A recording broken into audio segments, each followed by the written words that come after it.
સુરત શહેરની અંદર મેઘરાજાએ અતિશય હેત વરસાવ્યું અને આ હેત જે છે તે સુરત શહેર, સુરત જિલ્લો, સુરતના તાલુકાઓ, ગામડાઓ સહન કરી શકે તેટલું અનહદ હેત હતું। આ હેતની વચ્ચે જે છે તે સમગ્ર સુરત શહેર પાણીમાં ગરકાવ થઈ ગયું હતું। લોકોની ઘરવખરી તણાઈ ગઈ હતી। લોકોના જનજીવન પર ભારે અસર જોવા મળી હતી। અનેક કોમ્પ્લેક્સની અંદર પાણી ભરાઈ ગયા હતા અને તે સમય દરમિયાન જે છે તે ગુજરાત પોલીસ લોકોની મદદે આવી હતી। લોકોને ખભા પર ઉંચકી અને સુરક્ષિત સ્થળ પર ખસેડ્યા હતા। લોકોને જીવન જરૂરિયાતની વસ્તુઓ જે છે તે પાણીમાં તણાઈ ગઈ હતી। આ વચ્ચે લોકોને ખાવા પીવાની મદદ આપવામાં આવી હતી। ફૂડ પેકેટિંગ પહોંચાડવામાં આવ્યા હતા અને ત્યારબાદ હવે સુરત શહેરની હાલત શું છે તેની મુલાકાત લેવા માટે ગુજરાતના નાયબ મુખ્યમંત્રી હર્ષ સંઘવી પહોંચ્યા હતા। તેઓએ લોકો સાથે શું વાતચીત કરી અને આવનારા સમયની અંદર આ તમામ લોકોને જે છે તે કેવા પ્રકારની રાહત મળી રહેશે તેને લઈ વિગતવાર ચર્ચા કરીએ। નમસ્કાર, આપ જોઈ રહ્યા છો HD ન્યૂઝ અને હું છું આપની સાથે વલ્લરી વ્યાસ। સમગ્ર સુરત શહેર પાણીમાં ગરકાવ થઈ ગયું હતું। ખાસ કરીને પોદાર કોમ્પ્લેક્સની અંદર પાણી ભરાઈ ગયા હતા। વેપારીઓ દ્વારા ખૂબ વિરોધ કરવામાં આવ્યો હતો કારણ કે જ્યારે સમગ્ર કોમ્પ્લેક્સની અંદર પાણી ભરાઈ ગયા હતા તે વચ્ચે એક ઓડિયો પણ વાયરલ થયો હતો જેની અંદર સુરતના કોર્પોરેશનના અધિકારીઓ કહી રહ્યા હતા કે આ પાણી કાઢવું એ અમારા હદ વિસ્તારની અંદર નથી આવતું, આ કામગીરી અમારી નથી, તમારે જાતે જ કઢાવવું પડશે। આ ઓડિયો વાયરલ થયો હતો અને ત્યારબાદ જે છે તે સમગ્ર સુરતના લોકોની અંદર રોષ ભભૂકી ઉઠ્યો હતો। કોર્પોરેશનના અધિકારીઓ પ્રત્યે જે છે તે રોષ ઠાલવ્યો હતો, પરંતુ હાલ આ તમામ લોકોનો રોષ સાંભળવા માટે, વ્યથા સાંભળવા માટે ગુજરાતના નાયબ મુખ્યમંત્રી હર્ષ સંઘવી જે છે તે પોતાના મત વિસ્તારની અંદર પોતાના વતનમાં પહોંચ્યા હતા। હર્ષ સંઘવીએ લોકોની વેદના સાંભળી હતી। તમામ લોકોએ જે છે તે પોતાની વેદના ઠાલવી હતી અને આ વેદના સાંભળ્યા બાદ હર્ષ સંઘવીએ શું કહ્યું તે સાંભળી લઈએ। અચાનક 7મી તારીખે વરસાદ આવવાના કારણે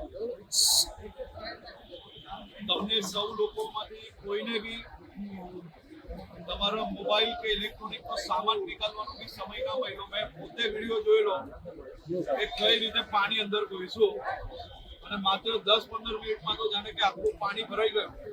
એ પરિસ્થિતિ થતા મેં પોતે બી જે વિડીયો જોયો એ વિડીયો જોઈને જ અંદાજો આવી જતો હતો કે કઈ પ્રકારની પરિસ્થિતિ થઈ શકે। પરંતુ આજે જ્યારે અહીંયા આવ્યા, અંદર જઈને તમારા સૌ લોકો જોડે જ્યારે એક એક દુકાનોની પરિસ્થિતિ જોઈ એ જોઈને મને અંદાજો આવી શકે છે કે આપ સૌ લોકોને સંપૂર્ણ રીતે જે માલ હતો એનું નુકસાન ક્લિયર દેખાય છે। હાલમાં તમે સૌ લોકો જે કોઈ સામગ્રી નિકાલો કે નુકસાન થયું હોય તેનો એક મોબાઈલ, ટીવી, વિડીયોગ્રાફી બધી લઈ રાખજો। હમણાં આખી એક સર્વેની ટીમ અહીંયા આવી રહી છે તાત્કાલિક। એ સર્વેવર જોડે બેસીને જરાક મદદ કરજો। વકીલ સાહેબ તમે બધું તૈયાર કરાવવાનું બધાને કહેજો જરા। અને મહેન્દ્રભાઈ સંકલન કરીને તમે લોકો સાથે મળીને કોને શું નુકસાન છે શું નથી, એના સિવાય કોઈની પાસે મોબાઈલ રિપેરિંગમાં આવ્યો હોય, કોઈ હેરાનગતિ હોય, કોઈ અમાનવીય વ્યવહાર કરે તો એસીપી પીકે પટેલ અને એમને મેં કહ્યું છે તમે લોકો સાંજે બેસીને એક મીટિંગ કરી લેજો આજે, અને કાલે તમને પાછા કલેક્ટર ઓફિસ તમારામાંથી 5 જણ મહેન્દ્રભાઈ અને બીજા આગેવાનો જોડે કલેક્ટર ઓફિસમાં બોલાવશે। હું પોતે ત્યાં બેસીશ અને આપણે લોકો શું કરી શકીએ એની વ્યવસ્થા કાલે બેસીને કરશું। હાલમાં તમે કોઈ બી આ ઇલેક્ટ્રિસિટી કે લાઈન ચાલુ થઈ જાય તો ભૂલથી બી કોઈ કામ કરતા નહીં, આખું ચેક થઈ જાય પછી જ આપણે ચાલુ કરીએ જેથી કોઈ રિસ્ક ના રહે। પણ હું તમને હાથ જોડીને વંદન કરું છું। તમારા સિવાય અગર આ આપણા ગુજરાત રાજ્યના બધા નાગરિકોને 2 હાથ જોડીને વંદન કરવું પડે। આટલું નુકસાન પછી બી તમે સૌ લોકોની અંદર જે કઈ બી હોય આત્મીયતા છે, એકબીજા જોડે ત્યાં તકલીફમાંથી બહાર નીકળવાની શક્તિ છે, અને તમે સૌ લોકોએ એક એક વિષય મને સમજાવ્યો પણ કોઈએ બી કોઈ બી પ્રકારની ખોટી વાત કે આક્રોશ નથી કાઢ્યો। તે બદલ બી આપણે સૌ લોકો સાથે મળીને શું કરી શકીએ એનો પ્રયાસ કરવાની જવાબદારી અમારી છે અને આપણે સૌ લોકો સાથે મળીને કંઈક કરશો। મુખ્યમંત્રીશ્રીએ બી આજે બેઠકમાં આપણા કેન્દ્રીય મંત્રીને બધા જ બેઠા હતા, એમાં બી માત્ર ને માત્ર એક જ વિષય નક્કી થયું છે નુકસાની શું છે, કેટલી છે, એકવાર અંદાજો આવે અને એના પરથી આપણે શું કરી શકીએ તે આગળનું પ્લાનિંગ કરી શકીએ તે માટે આજે અહીંયા આવ્યા હતા। પણ આપણે આ પ્લાનિંગ કાલે બેસીને આજે તમે લોકો જેટલું થાય એટલું સફાઈ કરી લો કાલનો ટાઈમ મહેન્દ્રભાઈને કલેક્ટર ઓફિસનો કહેશે ત્યાર તક તમને બી અંદાજો આવી જશે શું થયું છે શું નથી થયું.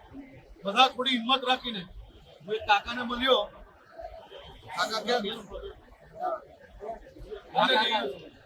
આ વડીલની આખી દુકાન સાફ થઈ ગઈ છે, પણ મનની અંદર જે વિશ્વાસ છે એ વિશ્વાસ આપણે બધાએ જ રાખવો પડશે. તકલીફ પાક્કી છે, અને આ તકલીફમાંથી બહાર નીકળવાનો રસ્તો આપણે લોકો સાથે મળીને નીકાળશું. એટલે જે કંઈ મદદ થશે, સરકાર પાસેથી જે કંઈ મદદ અપાવાશે એ અપાવવા માટે આખી ટીમ તમારી જોડે અહીંયા સુરતની ટીમ છે. કોઈ ચિંતા કરતા નહીં. કાલે બપોરે તમારા 5 આગેવાન નક્કી કરજો જે બધાની જ વિષયો લઈને કલેક્ટર ઓફિસ આવે અને થોડુંક સર્વે બી થઈ જાય ત્યાર તક, એટલે આપણે આગળ વાત કરશું. હું તમને બધાને જોઈને ખરેખર આજે આ વડીલને હું મળ્યો, મેં અનેક લોકોને અનેક જગ્યાએ જોયા છે, પણ તમે આટલું નુકસાન પછીથી તમારા લોકોમાં આગળ વધવાની શક્તિ છે અને સાચા રસ્તે આગળ વધવાની શક્તિ છે. એટલે એના સિવાયની જે મદદ છે, ફૂલ નહીં તો ફૂલની પાંખડી, પણ તમે એકલા નહીં હશો, સાથે સરકાર ઊભી રહેશે. એ મારી જવાબદારી છે. અમે સાથે મળીને કરાવો.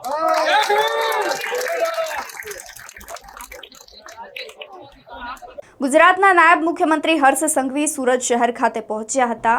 લોકોએ જે છે તે પોતાની વ્યથા તેમની સમક્ષ ઠાલવી અને હર્ષ સંઘવીએ ખૂબ જ શાંતિપૂર્ણ લોકોની વ્યથા સાંભળી હતી અને ત્યારબાદ જે છે તે હર્ષ સંઘવીએ લોકોની મદદ માટે પણ જે છે તે વાતચીત કરી છે. ગુજરાત સરકાર દ્વારા પેકેજ જાહેર કરવામાં આવ્યું છે અને હાલ ખાસ વાત કરીએ પોદાર કોમ્પ્લેક્સની તો 200થી વધુ દુકાનો જે છે તે પાણીમાં ગરકાવ થઈ ગઈ હતી. લગભગ 250 કરોડ કરતાં પણ વધુ નુકસાન થયું હતું. આ વચ્ચે જે છે તે લોકોની તમામ રોજગારી હવે ઠપ થઈ ગઈ છે. લોકોના ધંધા રોજગાર પર પાણી ફરી વળ્યા છે અને ત્યારબાદ જે છે તે હવે સરકાર દ્વારા પેકેજ જાહેર કરવામાં આવ્યું છે, પરંતુ સમગ્ર સુરત શહેર પાણીમાં ગરકાવ થઈ ગયું છે. આવનારા સમયની અંદર ફરી જો આવી પરિસ્થિતિનું નિર્માણ થશે તો તેને પહોંચી વળવા માટે તંત્ર તૈયાર છે કે કેમ તે પણ એક મોટો સવાલ છે.